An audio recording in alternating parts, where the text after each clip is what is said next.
Morning, everybody. I think it's been almost a month since I last made a video about my story. Hopefully, you guys are enjoying everything up to now. And as always, if you ever have any questions or want to shoot me a DM, direct message, um, uh, feel free to do so. I'm on Instagram and on Facebook. My profiles are public. Um, or in the comments on the YouTube video about whatever, whether it's one of the mental health videos or whether it's one of the cooking videos. And so last time we left things off where after my father-in-law had committed suicide, and we were at the point where we had gotten to the hospital. But before I go any further on that, I want to acknowledge a couple of the people, in case I forget, um, that handled the scene. Some former shift mates of mine, um, and some shift mates of mine down the road too, who did a wonderful job, and that is very much appreciated. That's a hard thing to do, to talk to family and to talk to victims and witnesses and stuff, and it's difficult, but it's for us it becomes much more meaningful um, because of personal attachment when it's a family member or kin of the deceased person. So a couple people as well from the back office who would later attend a father-in-law's funeral. You two know who you are. Love you both. Hugs and kisses to both of you, but don't get any ideas. Um, we see lots of dead bodies as cops, and we're used to it in various physical states and positions, and then in various states of decay. But for young or old people, family members who've never seen a dead body before, yeah, that's fucking hard. You know, um, we get used to it, but to me, when you see a dead body, it always seems fake. Like there's just something about it that doesn't seem real. And I don't know if everybody feels that way, but it just seems like cartoon or special effects or movie makeup or whatever. And maybe it's something psychological that I use or some of us use, as a blocking or coping mechanism. I'm not going to edit that out because that's funny. In the back of our minds, to block that shit out so that we can function. But family members, they're not used to it. They're not trained. They've maybe seen movies with dead bodies, but never anything real, like on video, for the most part. And, so I was there with my wife and daughter. My wife's stepmother had already been at the hospital with some friends, I think, a couple of friends. But, and she had been a nurse before, so including in ICU, I think. So that sort of helps gear you for the processes and just the visual things when there's a dead body. Of course, when it's a loved one, it's hard. And depending on the relationship, seeing that can really make or break you. And when there's evidence of the type of suicide, well, that's even more upsetting. Because even if you didn't witness the event, that visualization of what did happen can be pretty traumatic, and it can stay locked up in the old brain helmet hard drive. And we are sort of, if not trained, conditioned to deal with through repetition. So we function and we move through the steps. But I'm there with my wife and daughter, and seeing your father and your grandpa or your Zeta, in my daughter's case, seeing that person deceased and with medical implements still attached, and evidence of the type of a death, it's hard, and you can't try to fix it. You can't try to say things to make them feel better. You just got to be there to hug and to listen. And then if any procedural questions come up with the ME or medical examiner or nurses or stuff like that, you know, you help them with that, and but mostly you're just there to love and hug, and because there's a lot more to come. And sometimes these kind of events, or I guess always, it leaves people with questions and a whole fucking whack of emotions: anger, confusion, disbelief, regret. You just run through everything because you think about everything in your life, uh, and you wonder, did this cause it? Did it lead up to it? What was that person's thinking? And everyone has a different feeling behind it. Um, for me, I was pissed off, uh, angry, and I felt this way about some suicides or deaths. You know, I feel, and this isn't a reflection of my relationship with my father-in-law or who they are as a person, but this is just what my gut feeling is, and it's normal. So I hope that you know, if other people, I don't want anyone to ever go through this kind of situation again themselves down the road, but you know, it's okay to feel pissed off, and I was, because I felt that was a horrible, terrible, selfish, and cowardly thing to do, and the pain that it caused my brother-in-law, my wife, my daughter, that's what made me feel the anger. But I typically always feel anger first, um, you know, regardless of the situation. That's my go-to. um, Although I'm much better now. But you know, I didn't say anything, and because I knew I couldn't and I shouldn't. Um, but that's how I felt because of what it did to my wife, daughter, and to my brother-in-law. And you know, even back then, my brother-in-law and I had a rocky, tumultuous relationship, and we would have more of that shit down the road. But the priority is to be there for all the family, even the ones that are hard to love at times. Um, and so that's what I did. I put them first. That's what a man should do. That's what a leader should do, and that's what somebody who's in charge of ensuring that your loved ones go through the process as well informed and prepared for the future steps, you know, down the road. That's my job.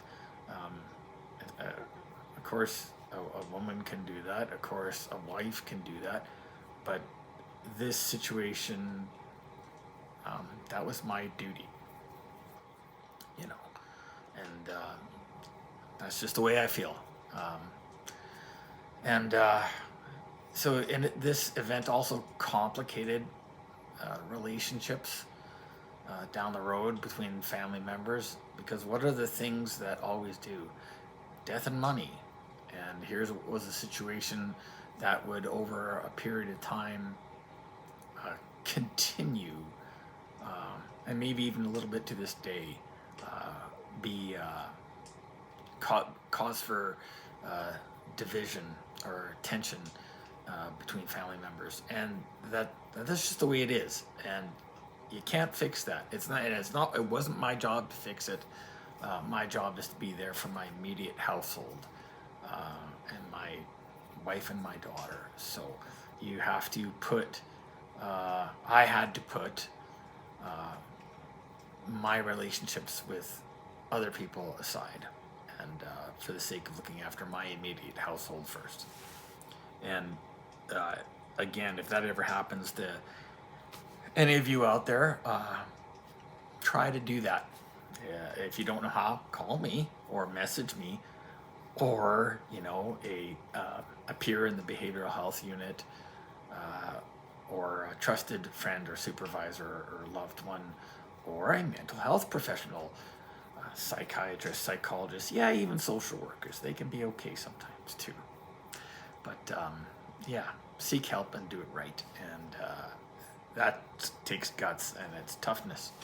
So I had after that, and I had a few more months in the North End in my desk job, and then I went to a uniform shift on B side, one of the few times I'd ever been. And because I'd been mostly in uniform, I'd been A side my entire working career, and it was a really good shift for the most part. Uh, really good closeness. We got along well. Um, there wasn't a lot of infighting or cliques, however you pronounce it. And so I was fortunate to do that. And then a short while after that, I was getting to be transfer time. My time in the North End was up. And I was looking for, oh no, sorry about that. My time wasn't up, but I was looking for going back to A side because that's where most of my friends and people that I worked with before were career-wise. But unfortunately, there weren't any openings on A side in the North End, even though I went and talked to some people and things didn't work out, and that's too bad. I didn't take for granted that there would just be an opening because I wanted to, or because there were some people that I knew well and would want to work with again. But unfortunately, I also didn't get any help in that regard, like I sometimes have, like all of us sometimes do, to get to where we want to go. So, okay, that's okay. But I had a good friend and a former shift mate who was in HR, and I also had a former partner, good friend, who was in East District. And the opportunity came up for me to go there if I wanted to. And even though my time wasn't up in 3, sometimes when you have good people pulling for you and you want to move to another division before it's your time, you can make it happen. You just have to be upfront and honest, and there has to be a sellable reason to get you there. People that want to bring you there, have to pitch it to the right people in the right way, and that's something that you learn over time through career seniority. And there's just a right way to talk to bosses. If you've got an idea, pitch it well, sell it well, and don't think of 5 or 6 reasons and try to get in on the basis of all these things adding up. Pick the most logical reason. Pick the reason that HR is going to agree with, and use that as your primary thing. Yeah, you might have other things you feel you could tack on to wiggle your way into something. But what's the best reason? What's the reason why an administrator and a commander would go, yeah, okay, that makes sense, and do that? So the stars aligned, and I wound up being able to get to a shift in the spring/summertime of 2017 that had one of my best friends and one of my top 3 best partners, including my dog Maya, that I ever worked with on that shift. And so in the latter part of your career, it becomes increasingly important to be surrounded by good people. Yeah, I was going back out to the suburbs. Yeah, I was cutting my time in the North End short, but that's okay. I had seen a ton of action and done my fair share of shit, so it was okay. And the East District is a huge area with a good variety in geography and housing and criminality, and the work is out there for those who want to, and those who know how to find it. And well, I'll get into that in the next episode. But I knew I was going to a shift where I was the senior guy again, and senior even than one of my new supervisors, who was an old partner of mine. and so yeah, I was just fortunate, and the other street supervisor was just a fucking awesome dude. He's retired now. Um, you couldn't get two different um, styles they had in their supervising. My former partner and the other fellow who I knew very well. Um, but you know, I was just fucking thrilled to work for them, and yeah, it's just a blessing when you got good guys like that. Guys doesn't mean just men; it means boys and girls.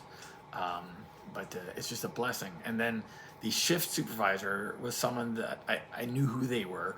I had never worked for them, with them, or even in the same division. But you know, she was. Some people might have found her uh,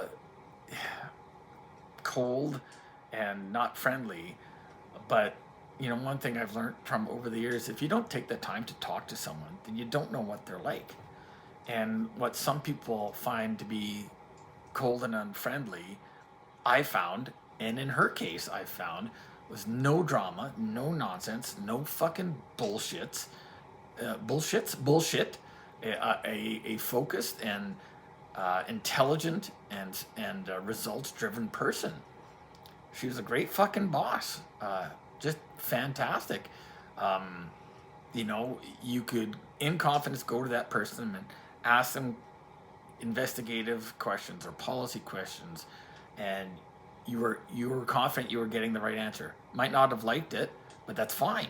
You at least there was never a hesitation on my part, and I don't think on anybody else's, not to go to that person for that boss for advice because you were confident in their thoughtfulness and and their intelligence, and so it was just awesome in that regard. And I will take somebody like that uh, over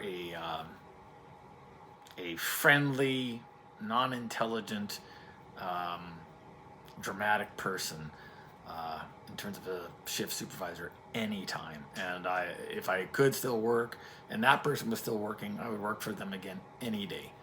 Um, and yeah, so moving to EDS from District 3 was different. Um, and also, in the next episode, I'll talk about this. There was a shift, a change in policing. There was something new to me, and I think new to policing in general, that was just sort of starting as a trend, which was related to crime trends. And it wasn't, you know, what I'd been known for and loved to do before. Drug work, street level, street gang and drug dealer arrests and traffic stops.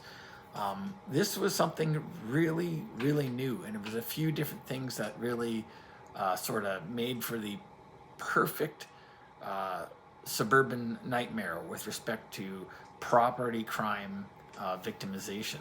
Well, doesn't that sound smart? And I use that word. Uh, you know, and it was a combination of bike theft, uh, methamphetamine addiction, and tent cities and tent encampments.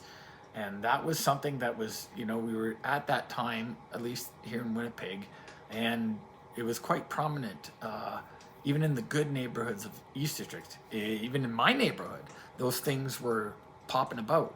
So, you know, my good friend was really a pioneer on a portion of that charge, and he really, you know, was very fucking passionate about getting people their shit back and harassing the problem houses in our community. First of all, identifying the problem houses in the communities, in the neighborhoods, and the people that go there, and the crime trends that they're involved in that I talked about.